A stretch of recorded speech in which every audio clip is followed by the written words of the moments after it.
Support for WBFO and What's Next comes from our members and from Health Foundation for Western and Central New York, where racial and socioeconomic health equity are prioritized. Learn more about building healthier neighborhoods at hfwcny.org. From Buffalo Toronto Public Media, this is What's Next, an hour dedicated to amplifying the voices of marginalized and underrepresented communities across Western New York and Southern Ontario. We cannot erase, we cannot reform, we cannot make things better if we're uncomfortable having tough conversations, Absolutely. if we're uncomfortable talking about race. What's Next carries forward our mission to engage in meaningful conversations about race, equity, and the shared concerns that deeply affect Buffalo's East Side and beyond. Don't stop. Make those families part of your life. Their lives are part of yours. Don't stop. Together, we dive into the real issues, striving for understanding, connection, and change. In the suburban area, everywhere, we must work and teach our children. And good morning. Welcome to What's Next. My name is Jay Moran. For the next hour, we're going to be talking about a long-standing institution here in our region, Catholic Charities of Western New York. Deacon Steve Schumer is the president and CEO. Good morning to you, sir. Good morning. And Molly Ann Oliver is the chief operating officer. Good morning to you. Good morning, Jay. Let's start off with need. Need in Western New York. Give us an idea where we are right now and how it may be changing. Well, the need in our community continues to grow, continues to increase. For a variety of reasons, economic uncertainty, layoffs, rising prices, families' budgets are increasingly stressed. And so the need continues to grow. And I really can't think of a time in my lifetime when the need hasn't increased year over year. But particularly now, we're seeing increased numbers of people coming into our offices across the variety of services seeking some form of help. I'm interested to hear this, and just to maybe expand on that a little bit. And this is less about Catholic Charities, but just that idea of need. You know, from my little perspective of the world that I get, I sense the same thing that you just said, that it does seem to be growing. What can we attribute that to? I mean, it's on one side, it seems that we're a richer society in a lot of ways. There's a lot of wealth, but yet the need seems to only grow, at least here in Western New York. What do you make of that? Well, Jay, I think about the needs on a variety of fronts, right? Human people have all sorts of needs. We need shelter, we need clothing, we need a place to sleep. We also need love and acceptance. We also need spiritual balance. We also need mental health. On all of those fronts, again, I'm Catholic clergy, so I look at it from this perspective. There's a lot of need, and sometimes the spiritual and the behavioral needs of an affluent society, they can run counter to the level of affluence. It's kind of interesting. Sometimes you might have money to pay the bills, but you're unhappy, or you're spiritually unsettled. But more temporally, Catholic Charities is kind of in the business of addressing mostly the physical needs that people have, as well as the behavioral needs, and those are the places where people it's manifested. It's most obvious. If you're unhoused or you're food insecure, or you're troubled, by behavioral or mental health issues, those are places where it's difficult to overcome without some form of assistance, and that's really where Catholic Charity steps in. It's the corporal works of mercy, as it was. And mental health, you brought that up, and again, let's maybe expand on that, because that seems to be something that is also on the rise as well. Again, that's just one person's, perspective. But what about that? What are we seeing within Catholic Charities, and what types of needs that you're hearing about? An incredible amount of need.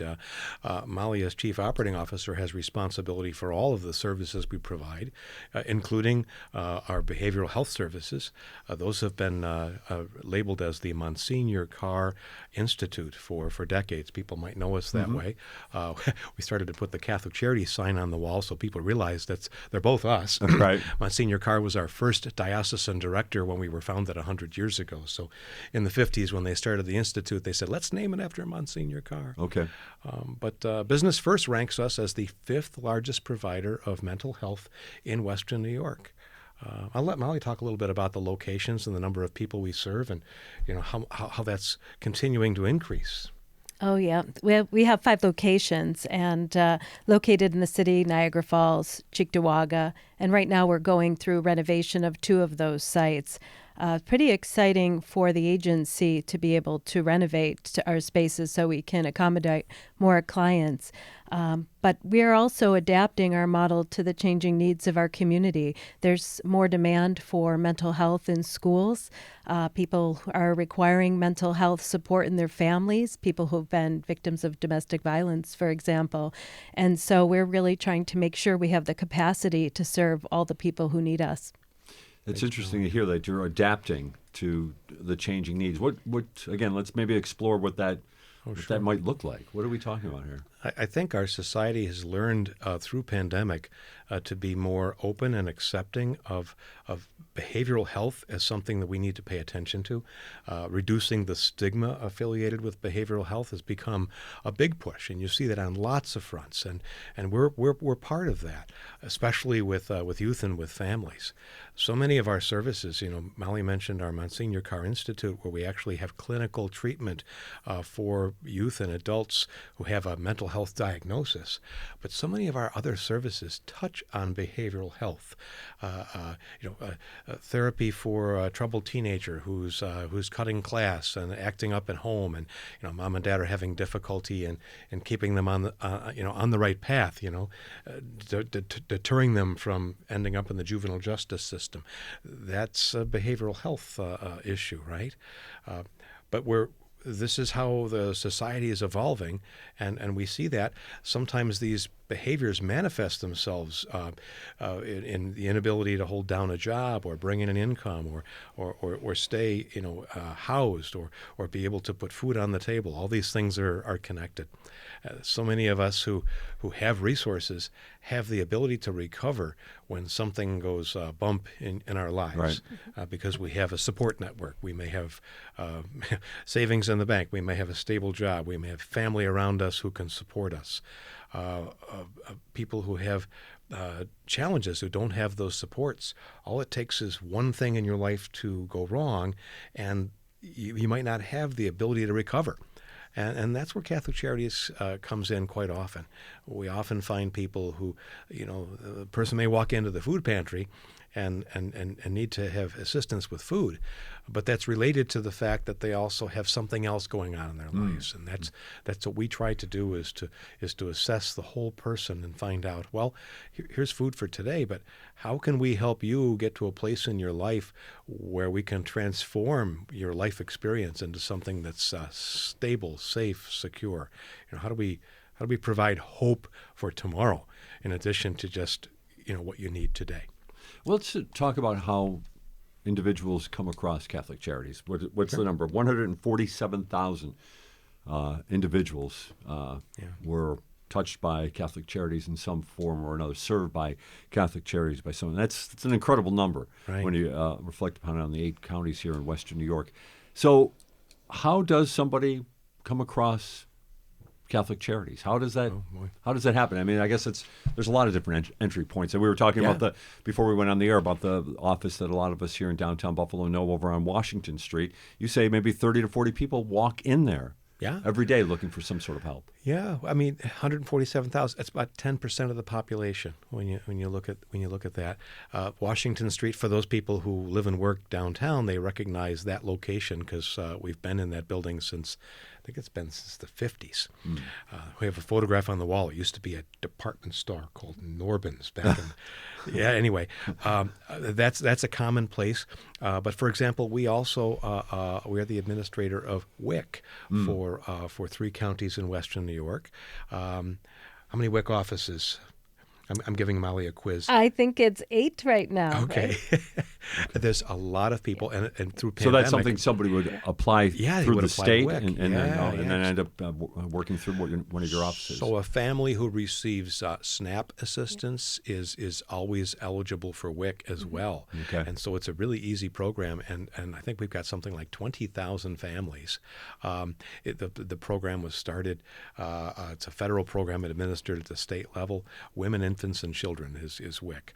Essentially, it's education on nutrition for moms and families.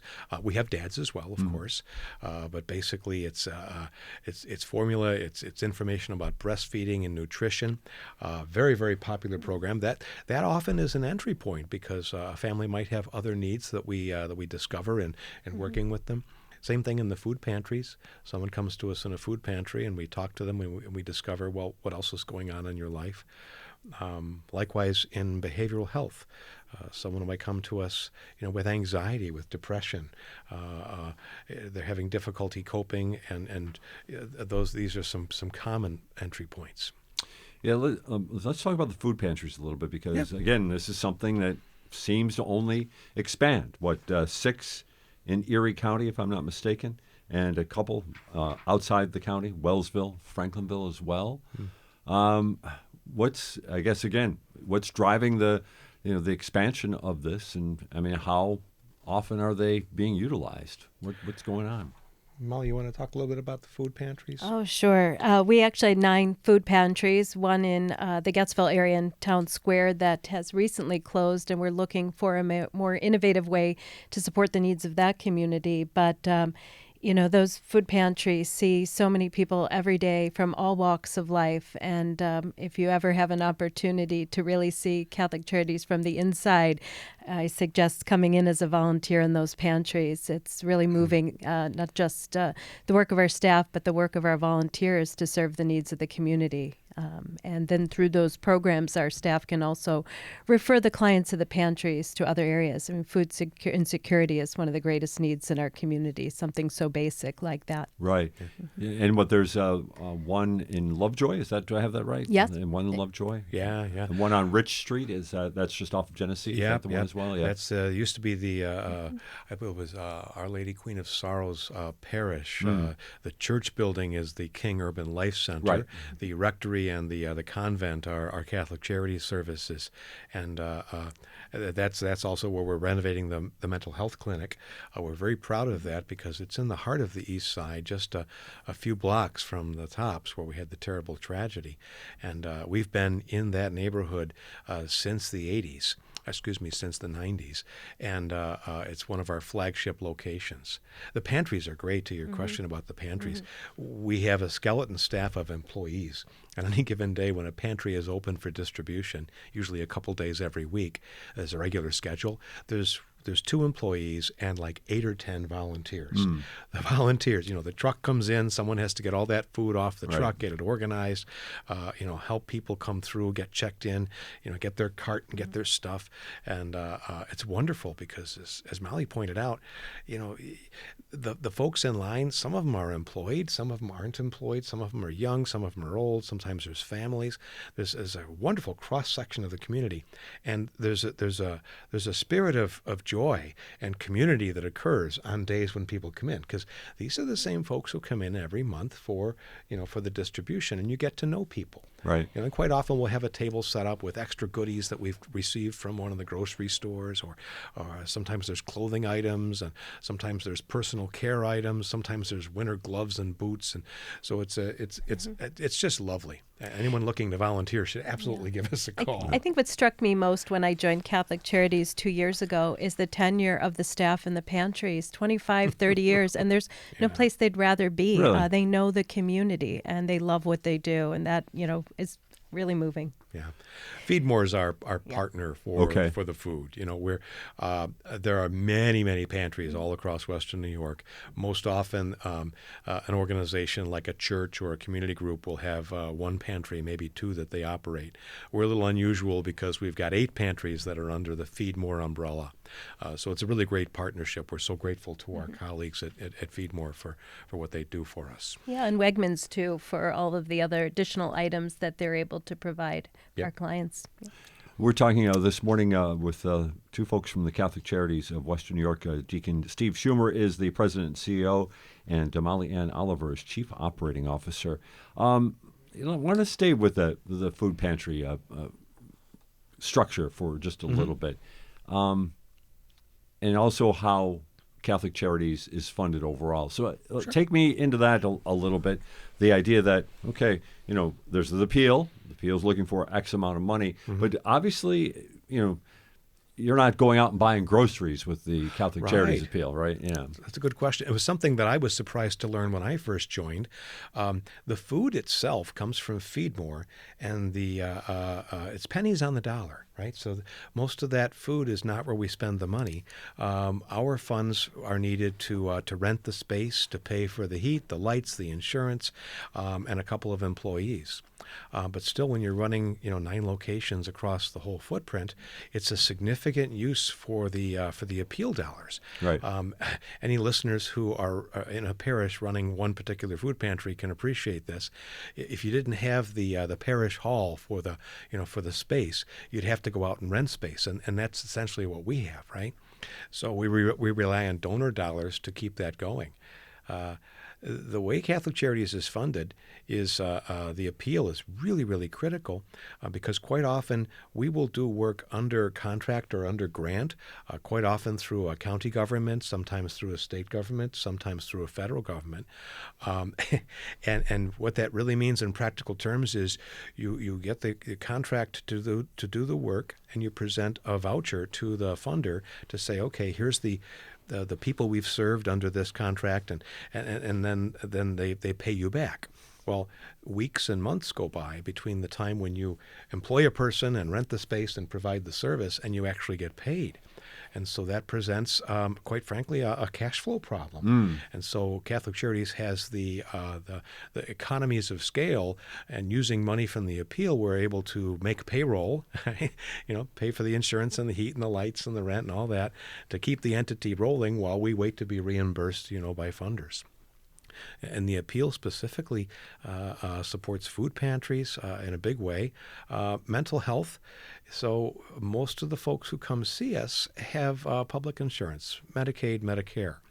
And anybody who's in the medical profession will tell you that the cost of providing a medical appointment, whether it's orthopedics or general practice or, in our case, behavioral health, the cost of providing that service is not covered, by the Medicaid reimbursement rates. And so we have to subsidize those clinics with donor dollars to be able to provide that service. Because the folks we're serving generally don't have private pay insurance or certainly the ability to pay out of pocket. And so, as I mentioned, Business First ranks us as one of the larger providers. We have, I think it's 3,500 people who rely on Catholic Health mental health services for their ongoing care. Certainly people come to us, they're healed, they're treated, they're discharged from service, but there's a number of folks who are, chronically ill with a mental health diagnosis who rely on us. And specifically in the East Side neighborhood where one of our largest clinics is located, those folks, they don't have the ability to travel out to the burbs for care. So that's why it's so important for us to be able to maintain those locations, and we rely on the appeal to make that go. And then the last place we use the appeal in a really big way is to fund our district offices. We have offices all across Western New York, Perry and Warsaw and Batavia and Niagara Falls, Dunkirk, Jamestown, Wellsville, Franklinville, downtown Buffalo. We're spread out all over where people walk in saying, gee, I need help. I just need $50 for groceries today, or I need help making the rent this week, or I just lost my job, or I'm having difficulty with depression or anxiety. How can I get some help? once again, we're renting a storefront. We're paying employees to be there to take those calls. Quite often, we'll give them a gift card to a local grocery store. Sometimes we'll give them some food that we actually have on hand. Here's some mac and cheese to get you through the day. Quite often, it's clean socks. It's a hat. It's all that stuff. And this is how these offices work. And quite often what we're doing is there's one of our social workers is on site who's very connected to the local community, who says, look, I know this agency down the street can help you with this particular need, or oh, you're a veteran, you qualify for these services. Here, let me introduce you to the person who does that. Just understanding the network of social services and being able to connect people is one of the big things that Catholic Charities is able to do. As we don't profess to be able to do everything, but if we can't do it, we know who can, and we can connect people with those services. Yeah, not to necessarily put you on the spot, but I couldn't help but think about this as you were talking about cash flow scenarios, which are real for trying to run your agency. Any issue with, in recent times, we've heard about federal pausing and freezing. Have you had said it impacted your agency? And it's cutting across the entire not-for-profit sector. One of the programs Catholic Charities has provided for decades is refugee resettlement, which comes through the State Department. This was quite publicly terminated rather abruptly in February. So that particular program, where we would welcome people through the refugee resettlement program, that's been terminated. So we're no longer receiving refugees. I think last year we received 250 people. As the years have gone by, this program has been up and down depending on what's going on in Washington. But right now, that particular program is no longer funded and therefore no longer active. But we have other funding sources and other services we provide, to people newly arrived in the country. And these are folks, just again to define, they're here legally. They applied for refugee status, and they're which is a lengthy process. My gosh, yeah, it usually takes place in a refugee camp and a continent somewhere else. But there's so many people. You may recall that the population of Western New York actually increased in the last census, specifically due to immigration. Right, and anywhere you go, there are people who've become part of our community. Raising families, opening businesses, contributing in so many ways, and we're really proud to be able to provide services, and as well as to people native born. So our immigration support services continue, even though we're not welcoming new refugees. There's a lot of other services we provide, and everything we've mentioned is available to everybody in the community. Old, young, veterans, folks who never served, folks born someplace else. We don't ask for country of origin. We don't ask about, faith tradition. We just serve you. You're in front of us. You need help. Here we are. Right. I'm just curious also, how is some of that rhetoric, is it impacting your staff? Does it play into their minds a little bit? We've had a couple of conversations here recently. People telling us, what they're seeing with younger people, that this is not having a good impact on their overall optimistic or lack thereof outlook. It's difficult. I mean, the people who come work for Catholic Charities are doing it because they've chosen the helping profession.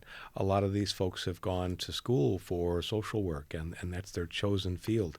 A lot of folks are just looking for some way to give back.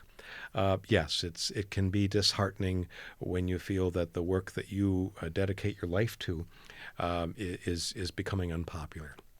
And if I may add, they're there to make a difference, and even in the difficult and uncertain times we're living in, what I've noticed with our staff is that they've really pulled together. They've created some really strong teams, and just enjoy so much what they're doing that they're able to overcome some of the negativity. They care so deeply about the clients they serve. That's got to be, I think in your position, that's got to be very gratifying. Oh, absolutely. It's not for everybody, the type of work we do. We get to see the real people. We get to see the human face that goes along with it. And it's not just rhetoric. It's not just numbers. It's actually seeing the real people. And that's important. And we have, I'm thinking in particular, the people who are in leadership roles in the agency who help to sort of generate that esprit de corps, keep people motivated, keep people, positive and upbeat. We're doing really, really important work. We did, unfortunately, because of funding cuts, the people employed directly in refugee resettlement, once they finished settling the people who we had already received, Sure. we did have to lay off 6 people because we didn't have funding to keep those folks. And that was true for the other 3 refugee resettlement agencies in Western New York, Certainly. all similar. It's just an unfortunate outcome of a changing funding landscape. Right. Today we're talking about Catholic Charities of Western New York. With us, the president and CEO, Deacon Steve Schumer, and Molly Ann Oliver, Chief Operating Officer. There's a lot to Catholic Charities. We mentioned the number, 147,000 people served by Catholic Charities of Western New York in the 8 counties last year. Transformative housing is one of the services provided by Catholic Charities. Tell me about transformative housing. Yes, we have 2 innovative housing projects that opened in the last year that are part of ESHI, which is Empire State Supportive Housing Initiative. And it's housing for adults 55 and over who are currently homeless. They have an opportunity for a permanent housing situation, a new apartment, fully furnished, so that we can provide stability to them. We have 49 apartments at Knowles Court here on 99 Best Street in Buffalo, Okay. and 21 at Angela's house, which is on Dote Street in Cheektowaga. So people who were homeless before they came to us receive case management. And that type of supportive environment helps them get to their medical appointments, provide mental health, socialization, community, belonging, all things that we know are going to help provide stability and longevity in their lives. Now I'm going to go out on a limb and guess that you filled those spots up very quickly. We have a waiting list, but the people who are there are very happy to be Right. there. And then they do turn over, circumstances change. So. Right. So that's the concept is, like you said, to help kind of stabilize the situation and see where it can go from there, and then hopefully more spaces will open up for others, right? And what amazed me about this project is how beautiful the apartments are, and they're fully furnished, so they have everything they need for a new start. And so people who are in this program, I mean, they walk around, they can't believe it. Right. It's been so awe-inspiring to see. I think of one client I had the opportunity to know. He was caring for an elderly mom who had a disease, and he had to give up his work in order to care for her, and in the process lost everything, found himself homeless. And this has been able to provide him some stability, and he's been able to go back to work. And, it may only be temporary for him, but it was there when he needed it. I'm curious, and both of you can comment on this if you'd like, but just you telling that story right there, of a man who's taking care of his mother and basically had to, it became a full-time, more than a full-time job. And I think a lot of us can relate to that. That type of story, is that the undertold story that comes out when it comes to people who get served? That there is a stigma put on people who seek services, who need services, but the reality is it's more common than most people understand. I think that's especially true. There's a stigma around mental health. There's a stigma around coming to a food pantry. There's a stigma around homelessness. And when you understand the causes, as I mentioned earlier, if you don't have the support network or the resources to fall back on when something, as Molly mentioned, like job loss, people end up in situations that none of us ever dreamed about. And many of us are a couple of paychecks away from serious financial hardship. I think about specifically in housing, the folks who end up in this situation. It's so scary. The price of rent continues to go up and up and up, and you throw into that the price of your insurance and your food and so on and so forth. The diapers. If a young family, just diapers and wipes, and we have folks who we help out with things like that, and you don't think about it so much, like, oh, it's a bag of diapers. Well, hey, that's a big hole in the family budget, and if you can help somebody out with a bag of diapers, you get them through a tough week. It's interesting what you mentioned about rent. We're going to be doing a show later this week about affordable housing here in Western New York and the price of rent. I can't come up with a figure in my mind, but the average rent in Buffalo, the way it has skyrocketed in just over the last few years, is tremendous. And again, one of those things that's not necessarily well understood for sure here in Western New York. We also want to hear a little bit more. We talked about refugee resettlement, and we also talked about the expansion of your behavioral health programs. 1115 waiver. I see this on here. I want to know exactly what are we talking about with 1115 waiver. And as you point over to Molly, I'm going to let Molly take this. Her wheelhouse for this. Oh, sure. It's part of the New York Health Equity Reform, and it links individuals and families with resources to help address some of the social factors that impact them, like housing, employment, food, transportation. The idea is to address some of the underlying causes of health equities. So for us at Catholic Charities, it helps us do what we do best, help connect them to the resources to stabilize their lives. We believe that 1115 waiver is going to be really instrumental in providing some sustainability in our district offices, as we may face funding shortages or declining appeal dollars, that we're able to leverage the 1115 waiver to provide some reimbursement for the screenings that we do in those offices. So we're ready. We're an early adopter of this. Many organizations in Western New York are able to take advantage of this opportunity, but it's the role is to help us identify some of the unmet needs of our clients. Unmet needs. That's probably a big can of worms to get into here. But what about that? I mean, it does seem to be the one thing. As I've been fortunate enough to now talk with Catholic Charities and other groups in Western New York who are boots on the ground. They're doing work and trying to help people out. It is amazing, that you would think that this would all be easily understood and easily identified, but it's not like that at all. No, it's very, very intricate. And, to take off on what Molly's talking about, the 1115 waiver, it's jargon. I like to think of it in plain English. Medicaid pays when a person goes to the emergency department because they're sick. It might be the diabetes. It might just be a cold, but they're there because that's their only source of medical care. But they're there because of a mental health condition, or because they're unhoused, or because their diet's not healthy, right? So if we can help to address those underlying causes for what lands a person in the emergency department, it's better for the person because now they're not in the emergency department. Right. It's also better for Medicaid because that's the most expensive form of treatment in the medical system, right? So those unmet needs, they all come together to really form how do we care for our neighbors in so many ways. The Catholic Charities, 57 programs is the last count. 57? Yeah. Don't ask me to name them because I can't. But we're delivering these all over Western New York, and they're covering all these kinds of unmet needs, right? From food to education to basic needs to housing. We've talked about a lot of them, but they all are geared towards trying to help people improve their lives, and so we end up calling ourselves a very comprehensive social services provider, where a lot of agencies focus on one or two or three services. 57 is a lot. Sure.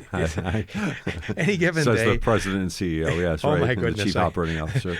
I'm going to look at the email when I get back to the office, and there'll be something about immigration. There'll be something about workforce education. There'll be something about food pantry, something about behavioral health. So, you're all over the map in any given day. Right. Yeah, but they all fit together. And, as I said in my short time with Catholic Charities, it's so wonderful to see how they complement each other. So we're working with the refugee community. They may need clothes, they may need food, they might need nutritional assistance because they're having a baby. And we have all of that, and we can seamlessly connect people to what they need. That's most certainly encouraging to hear. I'm also struck about the outreach into the Allegheny County, Cattaraugus County. As a matter of fact, over the weekend, I took a little trip down to Allegheny County, and it's a beautiful, beautiful county, and B, there's some different pockets of old housing stock that is is decrepit. And you start to see and understand that some of the rural counties, and I believe Allegheny County is the poorest county in New York State. It is. What is it different? Is it different trying to implement and help out in Allegheny County as compared to Erie County, Niagara County? It is, and I'm glad you mentioned Allegheny County. As an interesting aside, our previous board chair, her name was Patricia Fogarty. She served as board chair. She was the assistant public defender in Allegheny County, a staunch supporter of Catholic Charities.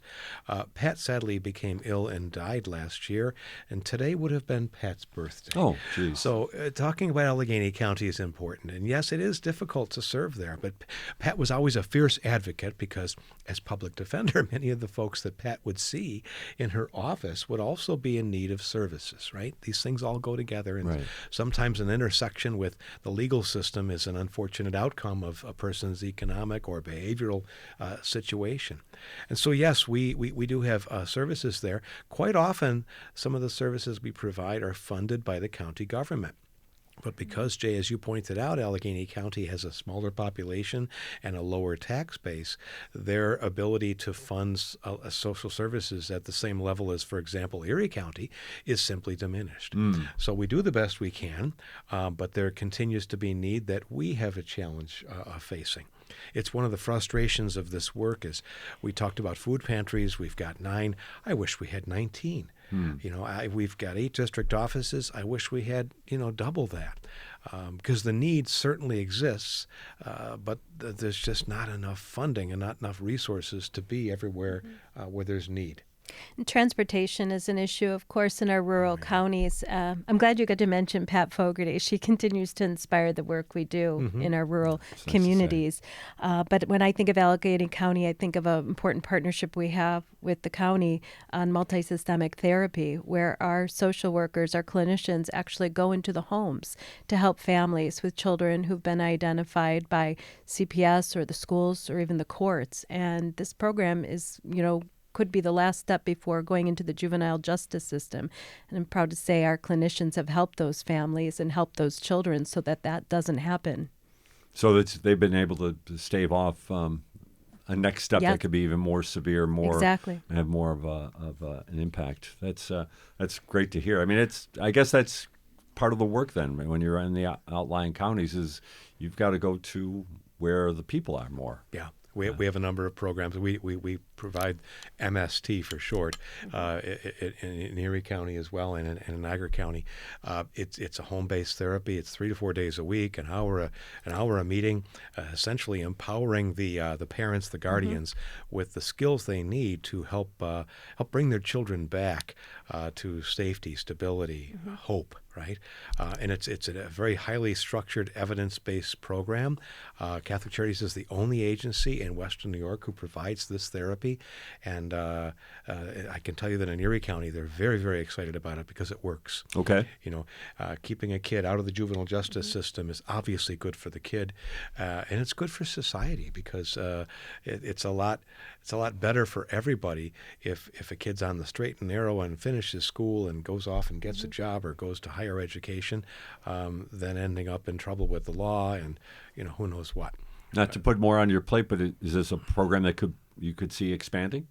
Absolutely. I mean, and on any given day, we are looking for MST therapists because it's challenging work. It requires a professional credential, and it's a high burnout job. So I hope some of our therapists are listening. We love you. We appreciate you.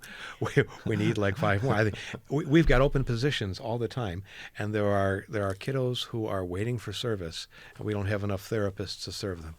Isn't that frustrating? Wow. Yeah. And I actually saw, I think I saw Molly's eyes almost pop out of her head there. Now she's the one that's trying to make sure that these positions are filled and such, right? Yes, and it's important that we have relationship in higher ed so that we can create that pipeline for social work graduates to come and work for our agency and learn and be mentored by clinicians with longer tenure. So it's a high priority for me. In order to provide support for this need in the community, we have to have social workers supporting us. And again, the social worker concept, and back to impressions, is that a underappreciated profession from two providers, two people. Not by us. I was just going to say though, but I'm asking to step outside that role and see what do other people say about it. You know, my experience of the social workers I've worked with is they're a special breed of people. You know, they're in this because they want to be in the helping profession. And I think about, there's a lot of helping professions, right? The medical profession, the teaching profession, in particular, where, you know, let's face it, the salaries might not be as high as something that's more economically driven. But you get to be hands-on right in front of people, and you get to help. And that characterizes most of the people that we employ at Catholic Charities, even in the finance department, right? I mean, anyone working in our finance department is doing bookkeeping. They could work for a financial institution and be paid more. But they recognize that what they're doing is helping to serve people. And so even though they're not handing out a bag of food or doing therapy, what they're doing helps us to do that, right? And that's true up and down the entire organization. It really is a beautiful thing. Today, we're talking with Catholic Charities of Western New York. The president and CEO is Deacon Steve Schumer. Marianne Oliver is Chief Operating Officer. I was thinking about one thing, and I'm wondering about when you were talking about outreach and people finding your services.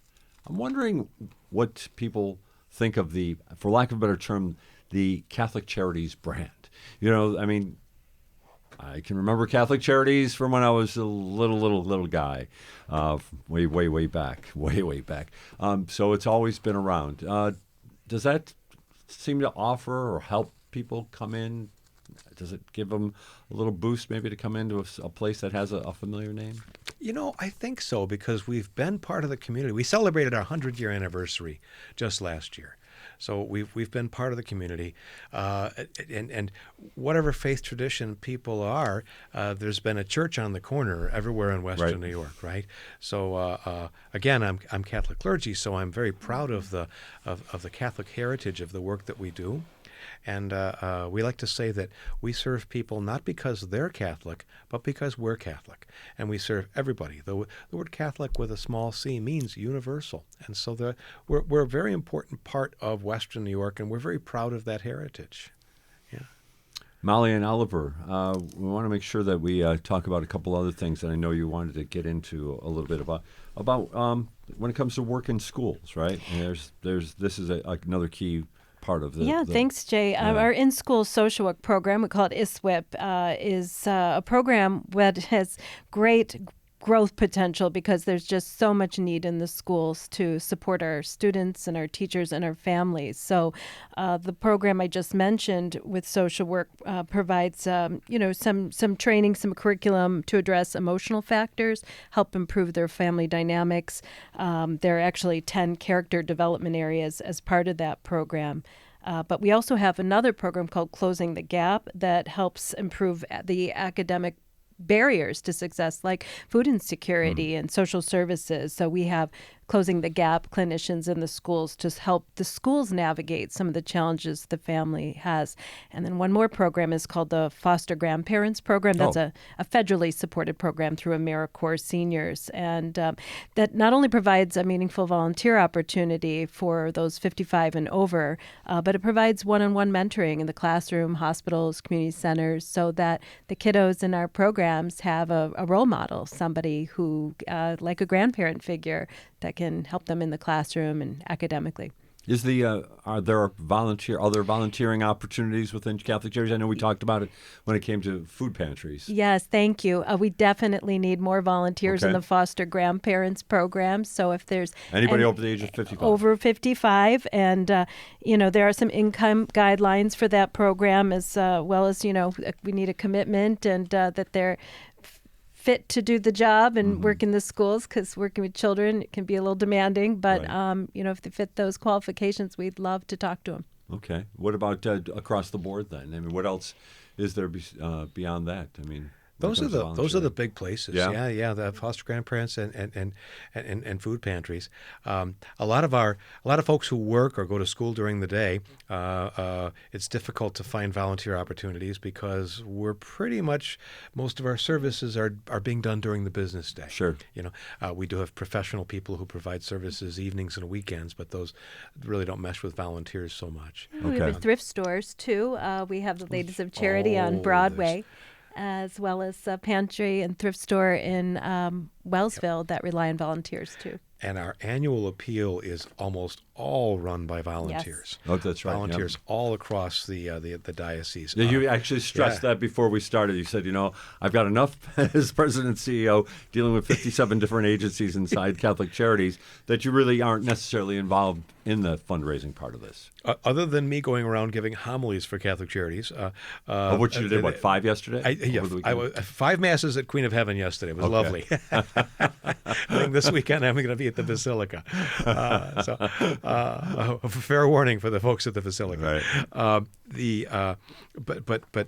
The appeal is all volunteer run. And, back in the day, I remember going with my father door to door on Palm Sunday collecting, with a stack of envelopes. Now it's mostly done by telephone and by direct mail. But we still have volunteers in all the parishes setting up a table at the back of church and continuing to call people on the telephone. Last week, we had about 40 people in the office and spread throughout Western New York making phone calls for Hope Day. And I'm pleased to say that we had a record-breaking Hope Day. We raised over $500,000 towards the appeal, and right now we're at about 50% of our goal. The appeal runs through the end of June, so we're about halfway there, which is really, really important. How does that rate, though? How does that, in terms of pace, how does that kind of fit historically? We're about on pace with where we were in the last 5 years, if you average things. And again, over the last 5 years, you had pandemic in there, and a decreasing Catholic population. But to be about halfway right about now is a very encouraging landmark. This year, the goal is a little lower than last year. The goal is $8.5 million. I wish we could raise a lot more because certainly we need it, but we're encouraged. As I mentioned, we're about halfway there right now, so it's good news. What works? What works in your? I mean, like you said, you did the homilies, and what do you sense reverberates with people? What resonates with them when you're talking about what you do? We always emphasize explaining to people how we can help you or somebody you know. That's why we exist. Primarily we're here to serve, and so if we can communicate to the community that we're here to provide service and that we can help people, then you know what? It's up to the Holy Spirit to move someone's heart to want to support us, either with donations or with volunteer hours. So the most important thing that we try to get out is we're here to help. Call us if you need some sort of help. Come to our website, look for our services. If we can't help you directly, we know who can, and we can point you in the right direction. Molly, how about for you? You came over to Catholic Charities 2 years ago. How do you rate the experience? How do you describe your time with it? Because we were talking before, you've had some work. I know you're at the university level for a while. You did other nonprofit. What are you seeing inside this Catholic Charities of Western New York? I love it. I've never looked back. I mean, I've spent 30 years working in nonprofit in this community, specifically in leadership development and, the underserved. And this is all of that. I apply everything I've ever learned to this job. But, it's really the people that make it so special, that people could probably work anywhere else and maybe even for a lot more money, but they're here to do the right thing every day. And that, gets me out of bed every morning. Right. So I want to do my best to give them what they need to be successful in their roles. And I think I am. I think people are enjoying their role. I have a really solid team of operations leaders who, we work together, go in the boardroom, solve problems, figure out what we're going to do about this or that. And, I think the best is yet to come for us. So right. I'm excited to be part of it. Before we mentioned the idea of a label or a brand when it comes to Catholic Charities, and I would rate it as being strong overall here in Western New York. At the same time, I'm always wondering, are there things that, or misjudgments that people make about Catholic Charities and about the services that you provide that you'd want to make sure that they understand? Yeah. I think because we're Catholic Charities, I've heard people wonder, well, do you just serve Catholics? The sign on the wall would seem to indicate that we're just here for Catholics. And as I just explained, no, we serve everybody. In fact, we don't ask. When a person comes, we don't ask. And the same is true of our employee base. We don't ask a person's faith tradition. We have people from all walks of life serving as employees and volunteers, as well as our clients. So I think that's an important thing to remind people. So thank you for the opportunity to mention that. I guess I could just add that I don't think people realize that this is really the underpinning of this community and how essential it is. And without it, where people would go. Coming in as somebody newer, I had no idea how many lives we were touching in this program. And I grew up Catholic and donated to Catholic Charities, but just how many people we're impacting through our programs is just astounding. And what about, you mentioned, give us a call. Absolutely. If somebody needs Catholic Charities, somebody knows somebody who needs Catholic Charities, what should they do? Call us. Our phone number is area code 716-218-1400. 716-218-1400. Call us if you need help. Call us if you want to donate. We've got a website as well. It's ccwny.org. Think Catholic Charities WesternNewYork.org. You can also just Google Catholic Charities, and Google's pretty smart now. It knows where you are. It pops up and says, oh, you want the one in Buffalo. There's a Catholic Charities agency in almost every diocese across the country. Here in New York, there are 8 dioceses across the country. I get to interact with my colleagues across the state, as well as nationally. There are Catholic Charities everywhere. And, of course, the Catholic Charities of Western New York, Deacon Steve Schumer is the president and CEO. Thanks for being with us. And Marian Oliver, Chief Operating Officer, thank you also for joining us as well. Thanks you, Jay. Thanks for having us, Jay. This has been What's Next on WBFO. Support for WBFO and What's Next comes from our members and from Health Foundation for Western and Central New York, where racial and socioeconomic health equity are prioritized. Learn more about building healthier neighborhoods at hfwcny.org.